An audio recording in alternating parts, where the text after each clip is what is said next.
Now, I went to Sherry's Twitter session yesterday, and it was wonderful. And one of the things that she talked about is how the title of school librarian has evolved over the years. So it could have been just librarian, or teacher librarian, or school librarian, or media specialist, or now technology coach is a term that you hear a lot of times. But at her heart, Sherry is a teacher. I found that that really resonated with me. I'm in a public library system. I work with the Aurora Public Library System, which is in District 6. And even though not all of us have the educational credentials that Sherry has, at heart, don't we spend a good percentage of our time in teaching of some kind? And so I am just so delighted to be able to introduce Sherry to you today. I'm sure that after her session this morning, you're going to be inspired to try some new things, maybe to dive a little bit deeper into some things that you've just kind of waded into before, and maybe probably to look at your job with a new sense of passion. So please let's welcome Sherry Gick.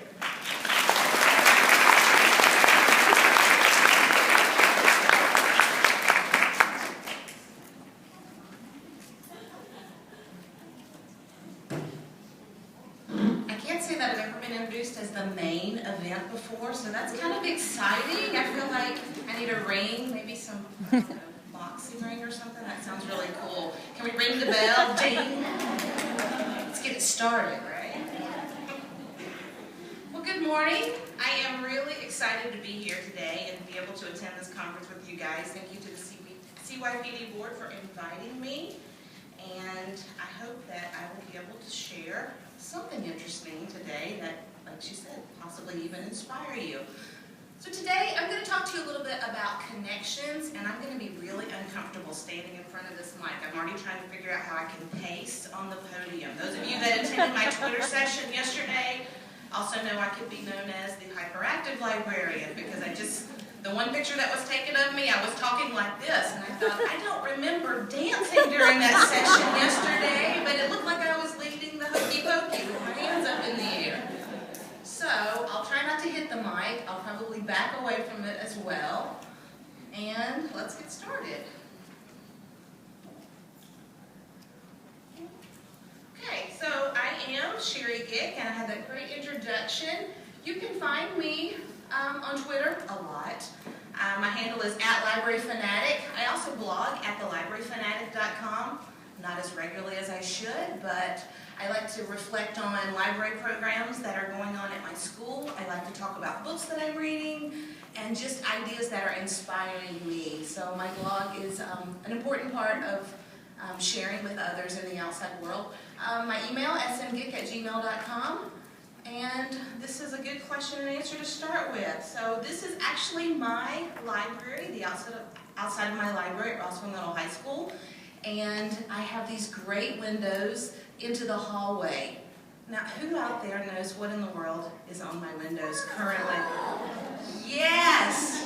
Okay, we're going to get along just fine.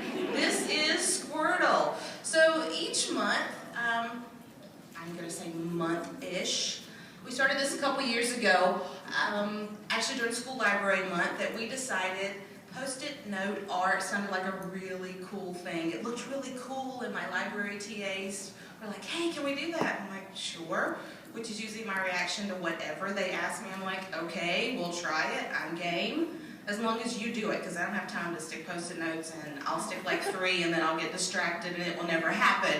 So as long as you commit to doing that. So this is our Post-it note art that we started this school year off with. Today is our 10th day of school. I'm obviously not there.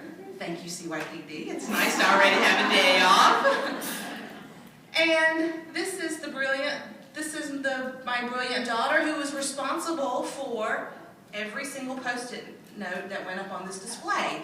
So this is Connolly, and how often do you get to take a podium and brag on your kids? So I'll start as a mother, because that's a very important part of who I am. So my daughter Connolly is 13, and she is an 8th grader. And as we were brainstorming this summer, I said, what are we going to do for the start of school? We, being you, what are you going to put on my windows? And June Cohen, my son, who you'll see in a second, started talking, and there's a 4.5-year age difference. So things that they agree upon are far and few. I mean, it doesn't happen. But Pokemon has been one of those things this summer. It's been a game that they've played. They've watched the old cartoons and all kinds of stuff. And they decided it had to be Pokemon. And I said, okay, no one's going to know what that is. I'm sorry. And they're like, everybody's going to know what it is, Mom.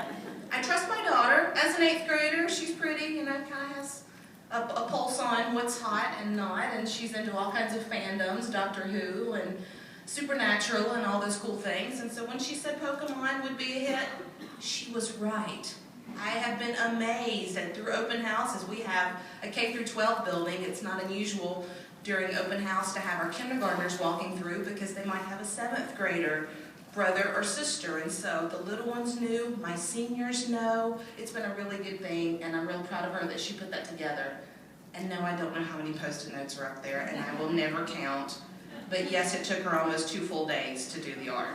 So anyway, if you check my blog, we do different ones each month. If you have a small window space, it's a really great teen project for sure. Let them graph it out. There's all kinds of math and stuff involved, so tedious, not for me. Okay, so that's Connolly and my librarian Squirtle.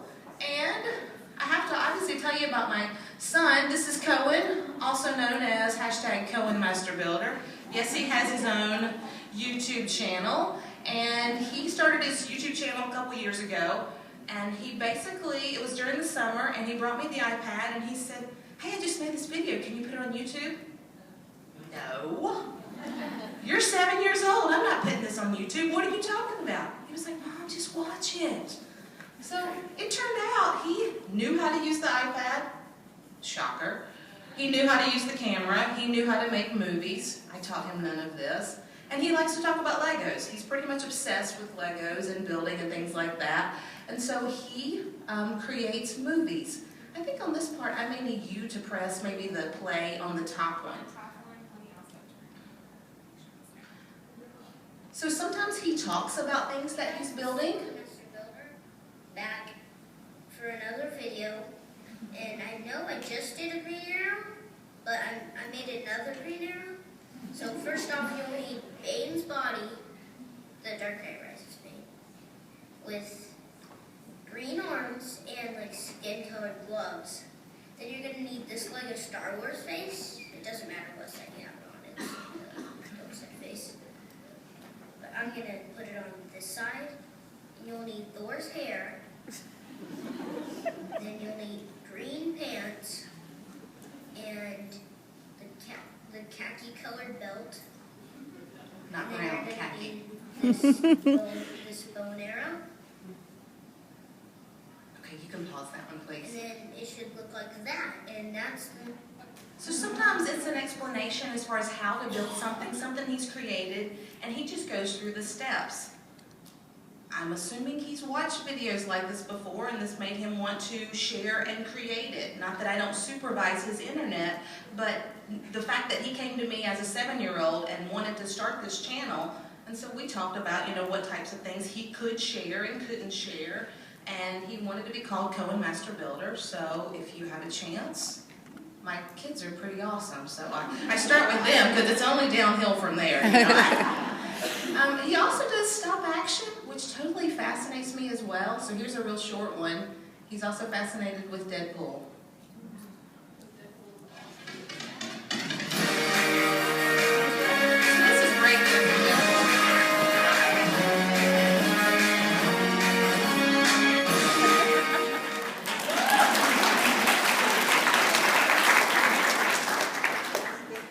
So when I show you things like this, that my 7, now 8-year-old son, he'll be 9 in November, I want you to think about the possibilities of your patrons, and when you give them the freedom to pursue what they're interested in and their passion. I mean, my son is passionate about Legos and building, and one day he'll be, you know, an engineer for sure.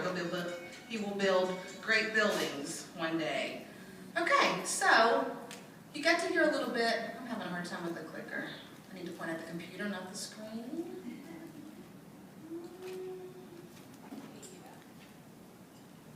am I doing?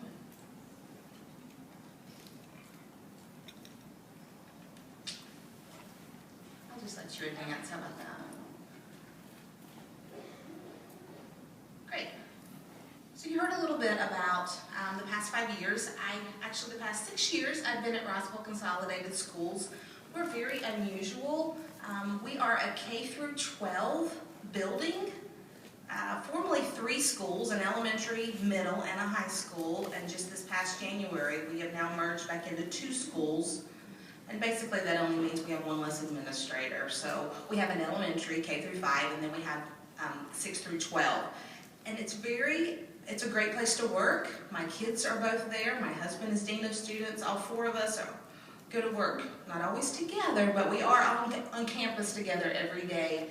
I started as a special ed teacher there 6 years ago, and I'll tell you a little bit more about that. And then the next year I was able to become the school librarian and go through quick emergency permit because I had just started in my courses. And I've now completed 5 years in the library, pretty much transformed what used to be a space that people didn't want to come to and a space that people just walked by. And now, we're like, okay, you really need to go to class, you're going to be late. So transforming it and making it a place where students want to come because they're accepted, and a place where students know that we listen to their ideas, where they're valued. Their voice is very important to me because I say over and over again, this is your library, not mine, and so you need to help me make those decisions. And as I look out, I know that some of you do these same things with your teens. You have your teen advisory board, and so I've always kind of operated that way, knowing that they know what's best and they know what's going on. I mean, they always remind me which books to order. I try to order the new stuff, but they again are up on what's going on in the library world. It's amazing what they keep up with. So now I get to do something really cool, which basically means I no longer have to shut my library door. You heard that I'm a teacher at heart. I taught special ed for several years, and that's my heart. I love working with students. I love working with all kinds of students. And when I went out of the library to go work with other teachers at the other end of the building, I had to put a close sign up. And every time I did that, I just felt so bad because there would be people wanting to come to the library, even if it was just to study or use a computer. I'd say, I'll be back in like an hour. Oh, but Mrs. Gick, I'm sorry, I really need to go work with this 3rd grade class. And so now, those types of things that I used to have to put a close sign up, I now have 3 days a week where I have someone who I love, an assistant that's in my library who keeps the doors open for me and keeps things running. And so I'm really pleased that my superintendent values the work that I do and has allowed me this opportunity to do more. And I know for some of you, you're like, more? Why would you want to do more? Because I get to work with more kids now. I get to work with more teachers. They don't have to come to the library to see me now. My doors are open all the time, and my library walls expand. And I think that's kind of what we need to do. It's not about the space, it's about the service. And so that's really, Linda said that yesterday, and I was like, yes, that's kind of my philosophy. It's really about what we're doing, not always what's inside that library. So I get to work with teachers now, K through 12, and help them implement technology and some of those hurdles that they're experiencing, how to bring it into the classroom when they have kids like my son who already has his own YouTube channel and they don't even know how to play a DVD on their computer. This is what we're working with, and so helping them conquer those hurdles. Really? I think it's really important that as librarians, we know where we've come from, and everybody has an origin story. My origin story is definitely not as cool as Bad Girls and not as tragic or any of those things, but some of those things that I'm talking to you about as far as what made you a librarian and how did you come to this place. We all come from different places, but we've all ended up as librarians. And I said yesterday, as far as librarians encompasses it all. I don't need to be called a media specialist or something different. I mean, librarians, we're superheroes already. We do everything. We're used to taking care of all types of responsibilities. And so knowing your origin story and being ready to share that with other people, I think is a really important part of our profession because it really shows our value and the types of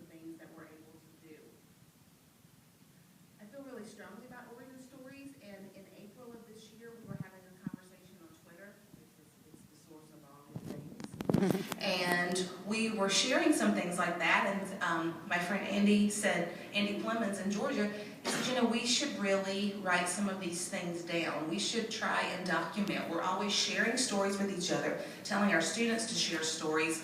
Why don't we take our own advice, start the hashtag #WhyLib, so why libraries basically, and share our stories. And we spent all of that month making sure that each of us blogged.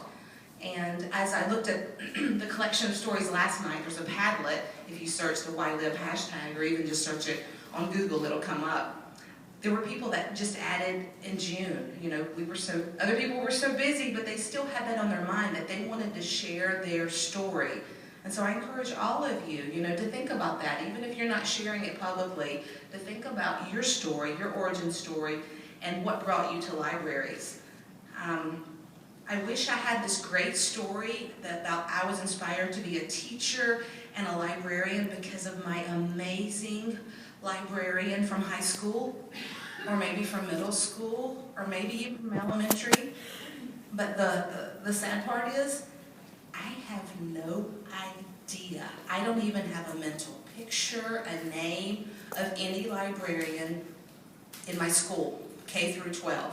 No idea. I don't even really remember what the libraries looked like. Yes, I went to high school. I wasn't homeschooled or any of those things, public schools, but I have no memories of anyone really impacting me in that way in a school library. Because of that, I want to be the person that my kids never forget. I want to make sure that I'm the one helping make a difference. Each day when my kids go to school, their teacher may be the one that makes a difference in their life, but I want my students, no matter what end of the building they are, I want them to know who I am and know that I care for them and that I value them, and I want to help make a difference in their lives. And so, because I don't have that memory of someone doing that in the library world.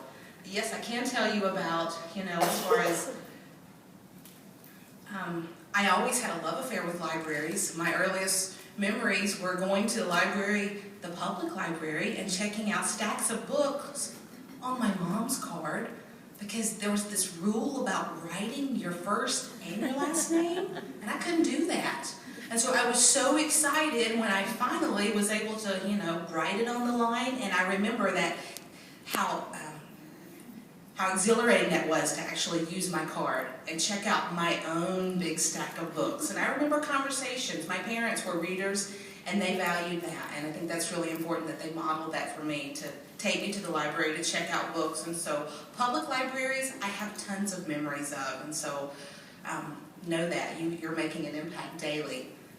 I do remember the really cute guy in high school that was a page at the high school, at the public library, but again, don't remember my school library. So I never really thought about being a librarian as a career. No one ever said, hey, you're interested, you obviously read a lot.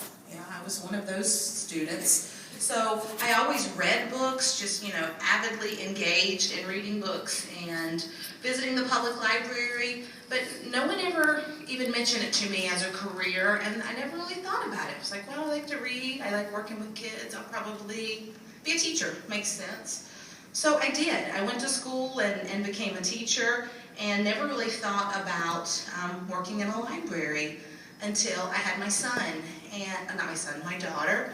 And I had this opportunity to work at a library, but it wasn't called that. It was called a Parent Resource Center. And I still say to this day, it was my dream job. You've probably already picked up from my accent. I'm not from Indiana. So this was in North Carolina. I've been back and forth, Indiana, North Carolina. But in North Carolina, I worked at a Parent Resource Center. It was part of our school system.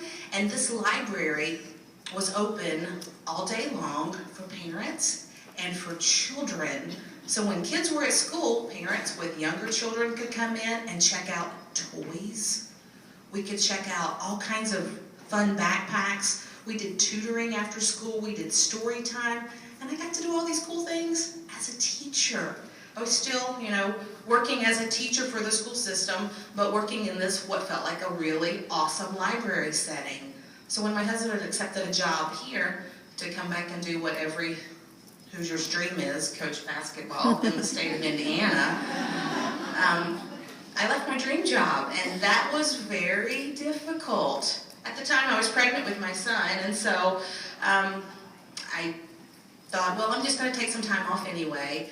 And when I finally decided that I was ready to go back to work, I began to think about how I could connect what I had enjoyed, which was really kind of working in that setting, not necessarily working with students all the time, but working with parents and things like that.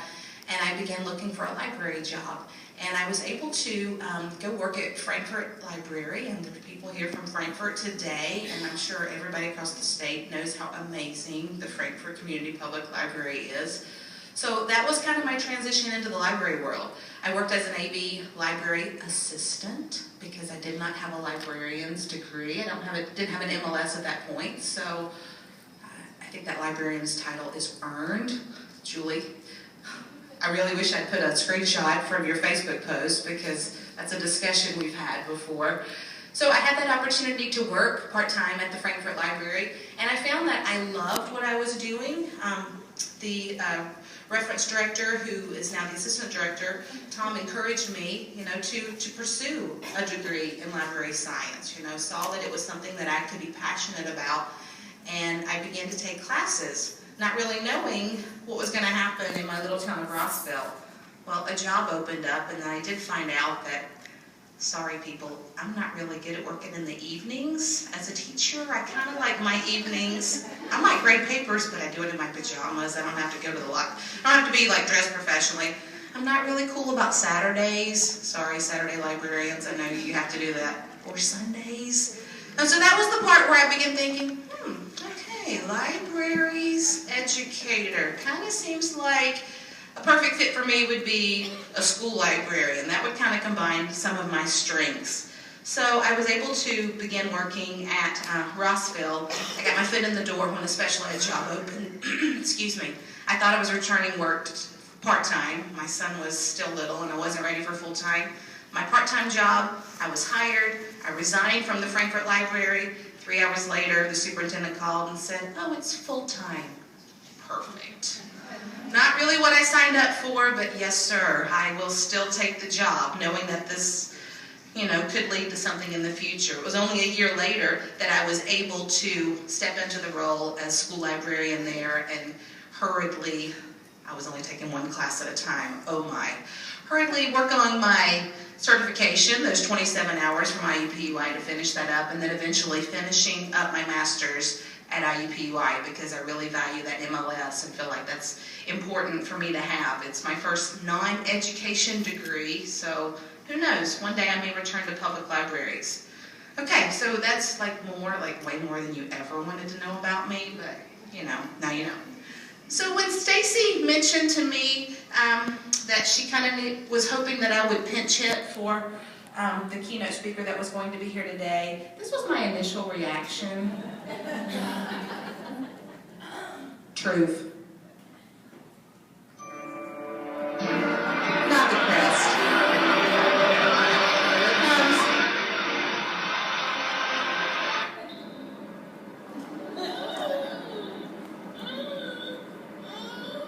Not that I don't like you guys, but I did not want to be standing up here this morning.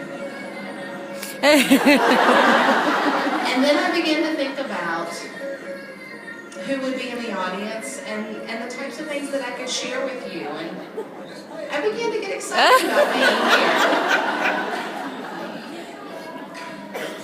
here. It's a little out of my comfort zone, but I feel like I needed to be here. I needed to be here to share with you, and I needed to be here to grow. That's so cute. So, Stacy, thanks for pushing me out of my comfort zone, for sure. I think something about the videos must throw it off. Thank you. So we're going to talk a little bit more about connections. I really couldn't come up with a theme as far as, I feel like I thought I'd talk about living a connected life, and that just kind of sounded hokey, although that's how I feel as far as everything I do is about connections and about connecting. So as I thought, okay, so let's go with the C words: connections, changing, relevant. Okay, that doesn't really fit. But anyway, we threw it in there and you'll see why later on. So connections. One of the things that's transformed my career has been online connections. And if you came to the Twitter section yesterday, you'll know that I'm pretty passionate about connecting. And I think the reason that I first sought out some online connections was because I was new to the library field, and here I was in this building, K through 12, the only one who was the librarian, so I was supposed to be the expert. I was supposed to know what I was doing. I mean, I just finished my certification, but holy moly, there is so much. Okay, about 90% of graduate school doesn't teach you how to be a librarian. I'm sorry, as far as the hands-on experiences and the types of questions that I was having were the types of things I needed somebody to look up to. I needed a mentor. And I began to seek out online, and I began to read blogs, and I think I was drawn to Jennifer Lagarde, also the library girl, because she's from North Carolina. And so I began to follow her blog, and if Jennifer was doing something, I was trying to do it in my library. I was like, okay, she values this. That sounds like something I should be trying. And so I was already seeking out somebody to share with. Now, I didn't meet Jennifer until this past summer, so 5 years later, you know, I met her just in tears saying, you've been mentoring me from afar for 5 years and you don't even know it. And just the impact that she could have without even the personal face-to-face interaction or even the conversation. And so online connections, I think, for many of us are very important. We are lone rangers. You're probably the only one in your building, or you're the only one in your library that specifically does your job. And so I think it's really important that you not feel alone, because there's somebody somewhere else doing your same job, and being able to make that connection is amazing. And even if it's just to find out, okay, they're having the same problems that I have, or they have a solution, and sharing some types of ideas. What my main source of connections, probably at this point, or Twitter. Like I talked about Twitter yesterday, and yes, I'm not going to go all into that, but Twitter has impacted my career in a way that nothing else could. As far as face-to-face, Twitter has honestly been the game changer for me. I joined 4 years ago. I've been in the library 5 years, so 4 years ago I began to seek out those online relationships, lurking and talking to people, and it truly has made a difference. Through Twitter, I learned about things, some types of connections to do in my library, like Dot Day. Okay, so that sounds really cool. Last year, we did 11 different connections in my library, 10 states. I think that's maybe 6th grade levels is kind of cut off there. World Read Aloud Day, we did 11 different connections. So those types of connections that we're making, when I meet people on Twitter, we connect and we do Skypes, we Google Hangout together, we're connecting students, and my library walls are non-existent. My kids talk to people in Georgia, they talk to people in Louisiana, they talk to people in Maryland. We talk about dialect. They get to hear that not everybody talks like them, and there are plenty of people that talk like me too. I'm not the only strange one with this type of accent. And so making those connections, I do want to emphasize Dot Day just because it's coming up. Dot Day is September 15th, and I think it's a great thing for even public librarians and teen librarians to do. It's based on the book The Dot by Peter Reynolds, and it's all about making your mark and see where it takes you. And if you haven't read the book The Dot, you definitely should. It's all about connections, creativity, and collaboration, and those are my 3 buzzwords for sure, things that I believe in passionately. Other types of connections, library connections this past year. My big project was called GeniusCon, and I'll talk to you a little bit more about my collaborative partner and how we came up with this. So these types of library connections, we were connecting 1st graders, 2nd graders, 8th graders, and we gave them a voice. And even college, University of Georgia worked with us on this project. We gave them a voice with one question. If you could change one thing about your schools, what would it be? and it was amazing. Now, what my first graders focused on, what my 8th graders focused on, those were my 2 grade levels at my school, were very different than maybe what the 2nd graders and the college students focused on, but their ideas were amazing. They were genius.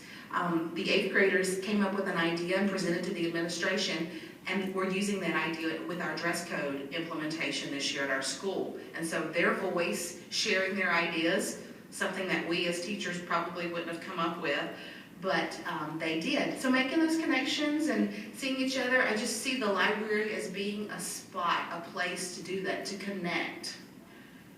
So why is it important that we make these connections? This is the kids we're working with. You'll just press the plate in the middle there. These are your patrons.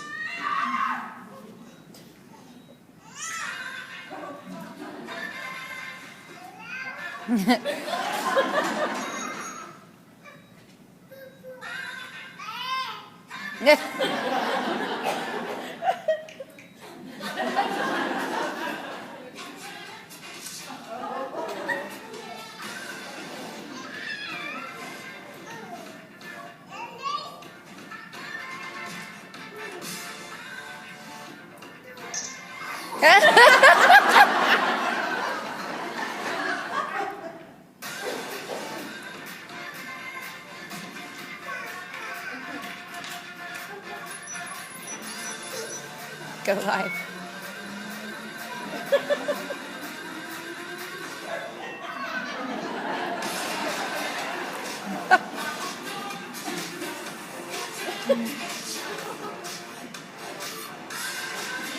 Born for the internet.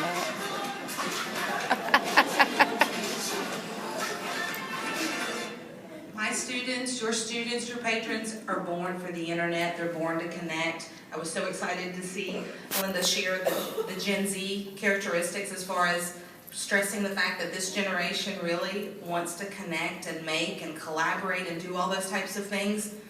They do it all the time. I mean, it's just amazing the types of interactions that they promote. And so we don't want to be the type of library that says, we don't want you using your cell phone while you're in here. We don't want you making those types of connections. As a school, we've really fought that. And I said, you're tying their hands. You're tying them when you say they can't use this computer that's in their pocket. So the library, since I've taken over, it's been a tech-friendly zone. I don't care if your cell phone's out. You're probably using it as a calculator. Maybe you're watching a YouTube video. Maybe you're texting, whatever. You're connecting, and through connecting, we learn. Thank you. Some of the points yesterday that I really thought were really cool, as far as Linda talked about some of the things that I'm passionate about, and so I wanted to give a shout out to my friend Tiffany Whitehead. She gives a great talk about examining the sacred cows of school librarianship, and some of the things Linda talked about yesterday were things that I'm passionate about as well. She mentioned bookstore model. That's one of the things in the library, school library world, we call it genreification. It's one of the things that I've done to make my library student-centered, student-friendly.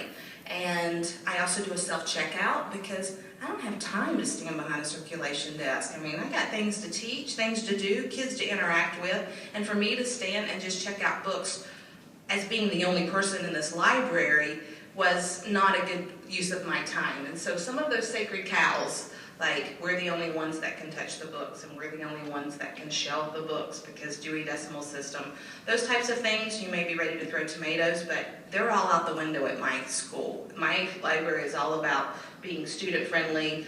It's not always a quiet space. Okay, it's hardly ever a quiet space because we're interacting, but I do have a quiet space they can go if they really need that. But again, it's about the service and what we're providing for them and not about the space. I already kind of talked a little about collaboration, so I'm going to move on here. Creativity. I think the more that you're connected and the more that you reach out to make connections, you get inspired. And I'm not the most creative person, but when I see an idea, I know what it will take to tweak it to make it work in my library. So I don't have to reinvent the wheel as I make these connections. I don't have to come up with the next amazing program, because because somebody really cool has probably already done that, and I can go, oh, I'm going to borrow that idea and make it work for my library. Through connections, I've met my educational soulmate, which sounds really crazy, but this is my BFF, Matthew Winter. We have been collaborating together for 2 years now. We collaborated for a full year together without ever meeting for face-to-face. We met, we did a Skype during Dot Day a few years back, and it was like, hey, do you want to do more? Let's connect our libraries, let's connect our classes, let's just make some different connections, let's connect ideas.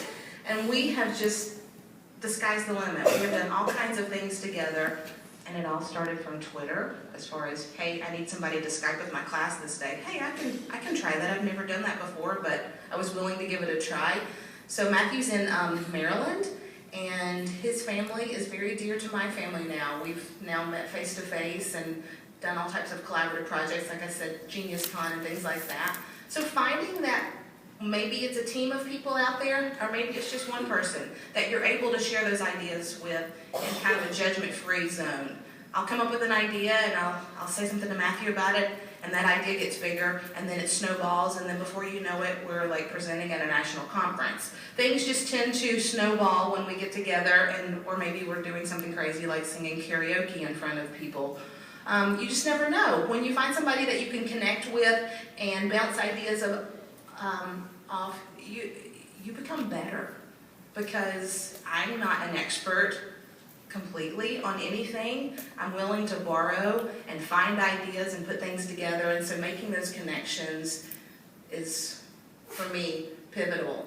And I don't want to downplay face-to-face connections, because you're all here because the conference experience is amazing. Face-to-face connections are important as well. This is a group that is very special to me. This is Wandu 5 plus 1. I have to give a shout out to Lindsay Hill back there. She's here today. And this group, we've worked together with Event Solutions, and they brought us in because they valued our voice.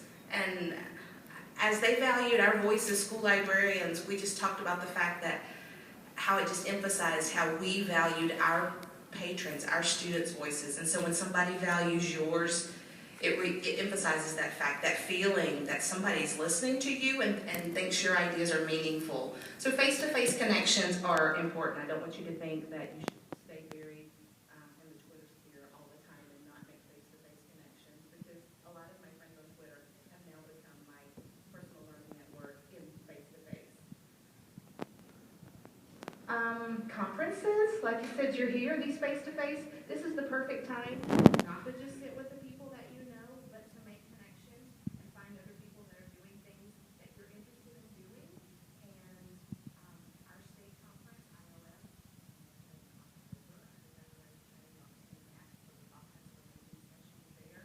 so making those connections face-to-face nationally, if you're able to go to those types of conferences, that experience is amazing.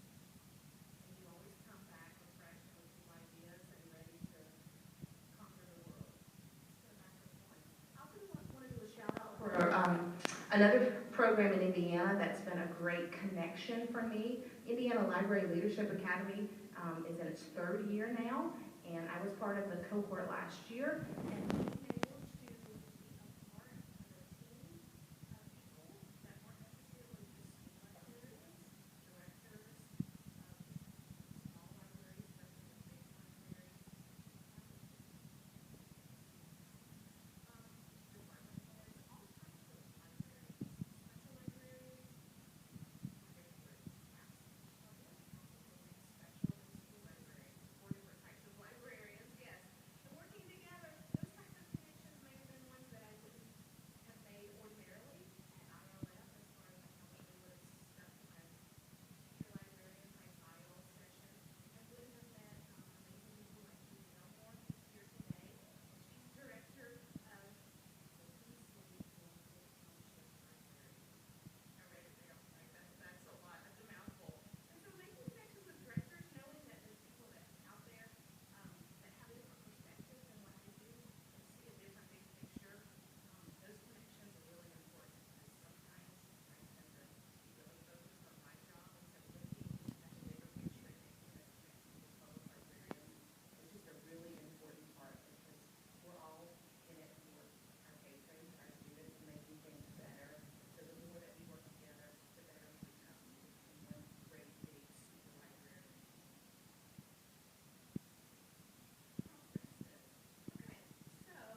Oh no. Hello? Hey, don't worry about it. I'll fix it in a second. He said he could fix it. All right. All right. That's more like it. He says he can fix it.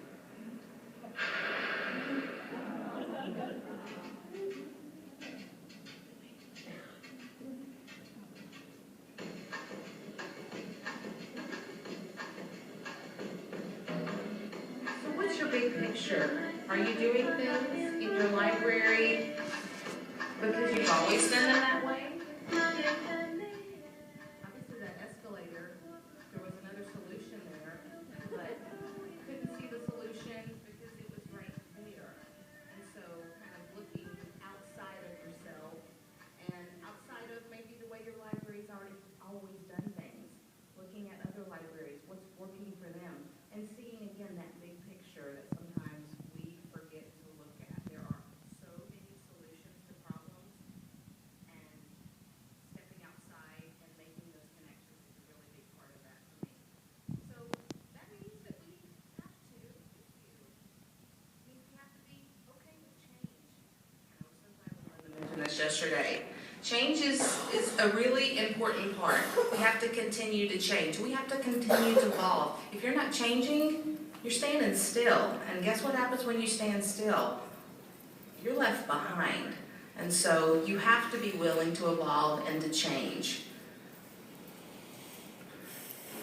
That also includes dreaming big. You know, as you make connections, it's okay to think about something really big that you might want to achieve for your library and work towards that. I think dreaming big is a really big part of it. Sometimes our dreams aren't big enough. And so when we enable our patrons and our students to share their voices with us, their dreams are bigger than ours. And as we begin to incorporate their dreams, our dreams get bigger and we can together work towards those accomplishments. Are there going to be roadblocks? Absolutely. Okay? We're public employees, people, right? All right, you know, we're working with the public sector, the same in education. You know, there are always stumbling blocks, but guess what? You got to keep going. Okay? It's just a matter of looking at that and thinking about where that experience is going to take you and looking ahead to the future. Because, let's go to my next one. Wow. Could you wiggle so that whole slide will come up? It doesn't look right. That's good. Let's back up one. If you don't like change, you're going to like irrelevance even less. And that's what we don't want to see. We don't want people saying, why do we need libraries? Why do we need librarians? We have Google. I mean, you've all heard that. But we do not want to be irrelevant. We have to change and be relevant to society and be an important part of what's going on every day. That's one of my favorite quotes from General Eric Shinesky, and good friend Matt Miller does these amazing little artwork things on this iPad app. So anyway, pretty awesome. So relevant, I said that's the one word that didn't fit in the presentation. It's not a C word, but guess what happened when I looked it up? It said that being relevant meant that you were closely connected. And that just made me so happy because that's what I think it's all about, is making those connections, being closely connected or appropriate to the matter at hand. So relevancy definitely fits when you're connected. Matt Miller tweeted this to me. He's been making all these great, like I said, using this iPad a lot. And he takes quotes that people have said, and he tweeted this to me last week, and I was just tickled. Except for, let's see, it says, we're moving forward and dragging others along if we have to. Some of you feel like that. So I feel like that a lot. But guess what? I am moving forward. I'm moving my students forward. I'm moving our schools forward because it's just time. It's time for us to be the change. And as librarians, we need to be the thought leaders, and we need to be the ones breaking down those roadblocks and dragging people along with us if we have to. So I thank you for having me here today, and I